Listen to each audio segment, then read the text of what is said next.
You know, one of the most peculiar and yet most inevitable experiences on the path of awakening is the discovery that you are changing in ways that others around you are not. And this creates a very strange predicament. It's rather like what happens when a caterpillar begins to transform into a butterfly while still surrounded by caterpillars who are quite content to remain caterpillars. Now, I want to talk about this because it's something that almost everyone who begins to wake up will encounter. And it can be one of the most isolating, confusing, and yes, dangerous experiences you'll face. Not dangerous in the sense that you'll come to physical harm necessarily, though that has happened throughout history.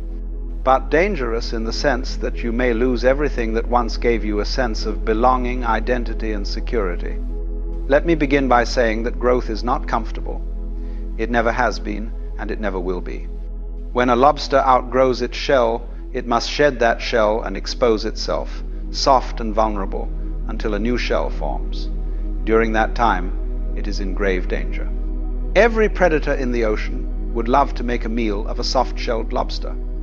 But if the lobster refuses to shed its shell, if it clings to the safety of what it knows, it cannot grow.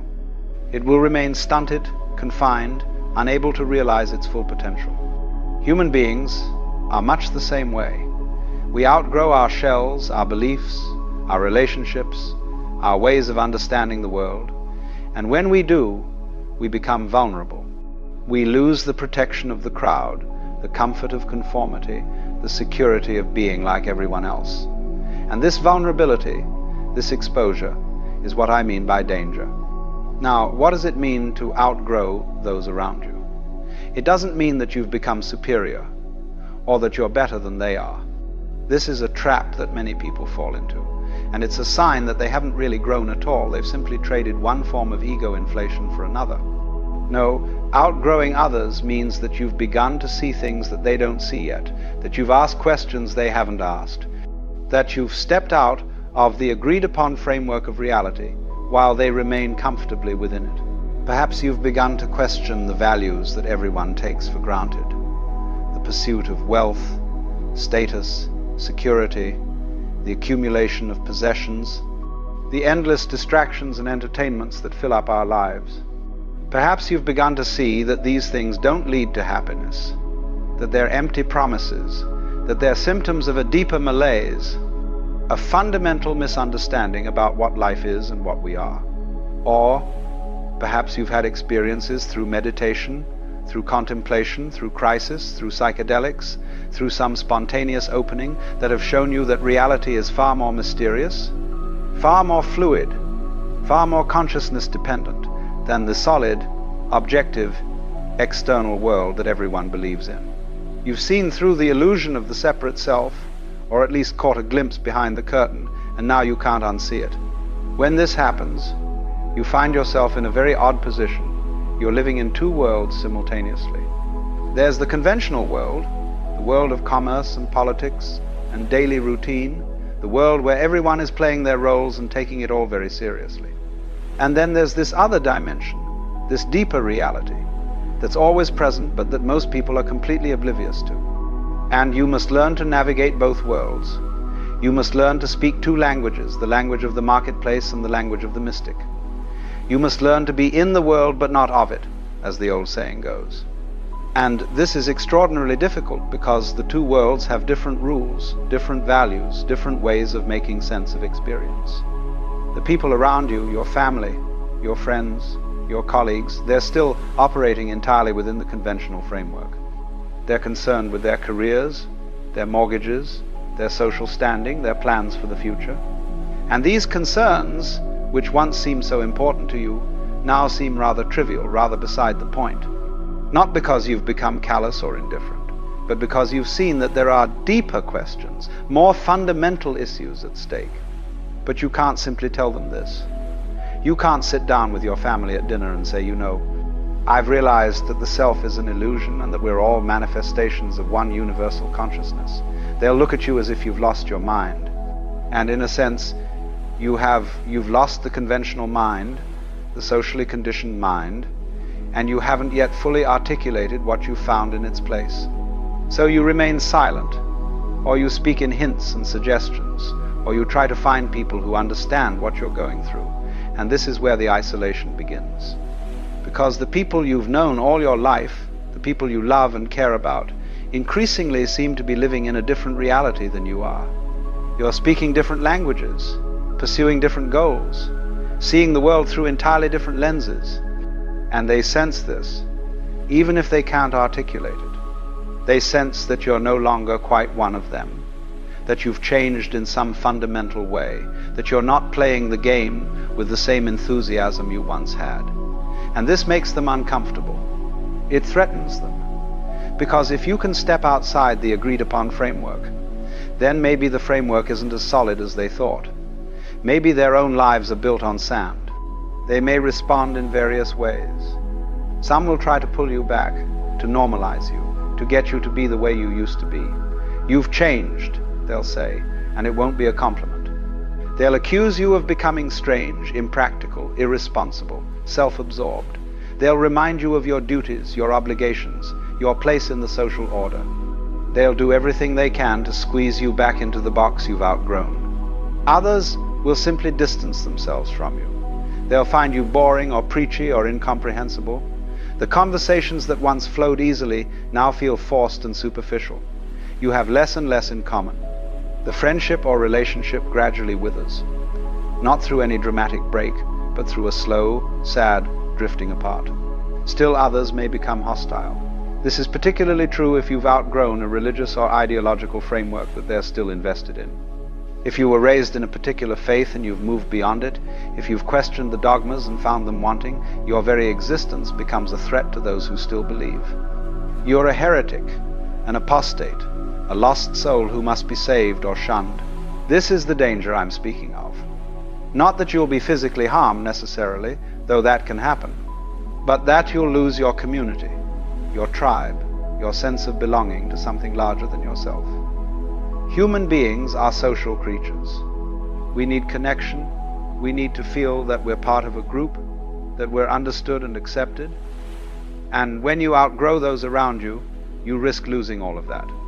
Now, you might say, well, why not just keep quiet about it? Why not simply maintain the facade, play along, keep your insights to yourself? And many people do exactly this. They live double lives. They maintain the conventional appearance while privately knowing that it's all a game, all a performance. And there's a certain wisdom in this approach. As I said earlier, you don't shake someone awake from a pleasant dream unless the house is on fire. But there are problems with this strategy as well. First, it's exhausting. Living a double life, constantly monitoring what you say, editing your thoughts, pretending to care about things that no longer matter to you, this takes a tremendous toll. You become alienated from yourself, split, fragmented. The very integration and wholeness you've been seeking through your spiritual growth becomes impossible because you're constantly betraying your own truth. Second, it's inauthentic. And authenticity, being true to what you've discovered, is essential to the spiritual path. If you've seen something true, something real, and you hide it, deny it, refuse to live by it, then what was the point of seeing it in the first place?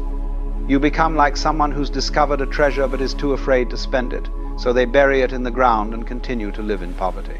Third, and perhaps most importantly, your very presence, even if you say nothing, communicates something. People pick up on energy, on vibration, on the unspoken. If you've genuinely transformed, if you've genuinely outgrown the conventional framework, it will show in 1,000 subtle ways in the quality of your attention, in your responses to crisis and difficulty, in what you laugh at, and what you take seriously, in the way you move through the world. So you're faced with a dilemma. You can't go back, you can't unsee what you've seen, unknow what you've known. But you can't fully go forward either. At least not without consequences, without losses, without a period of profound loneliness and disorientation. This is what the mystics have always called the dark night of the soul. It's the passage between the old life and the new, the death of the caterpillar before the emergence of the butterfly. And it's dark precisely because you've left behind the familiar landmarks, the comfortable certainties, but you haven't yet arrived at the new dispensation. You're in between, in limbo, in the wilderness. During this time, You may feel utterly alone. You may wonder if you've made a terrible mistake, if you've thrown away everything valuable for some nebulous spiritual fantasy. You may long for the days when life was simpler, when you fit in, when you didn't question everything, when you could just go along with the program like everyone else. But here's what you must understand. This loneliness, this sense of isolation, is not a sign that you've gone wrong. It's a sign that you're going right. It's an inevitable stage in the process of transformation. Every hero in every myth must leave the village, must venture into the unknown, must face dragons and demons alone before they can return with the treasure. The treasure, in this case, is your authentic self, your true nature, freed from the conditioning and programming of society. But you cannot claim this treasure while still clinging to the approval and acceptance of those who represent that very conditioning. You must be willing to stand alone, to be misunderstood, to be criticized, to be rejected. Now, I want to be very clear about something. This doesn't mean you should go out of your way to alienate people, or that you should be arrogant or superior, or that you should reject everyone who doesn't share your level of understanding. That would be spiritual egoism, and it's just another trap, another form of separation. What it means is that you accept the consequences of your growth with grace and compassion. You understand that people are where they are, and they're doing the best they can with the level of consciousness they have.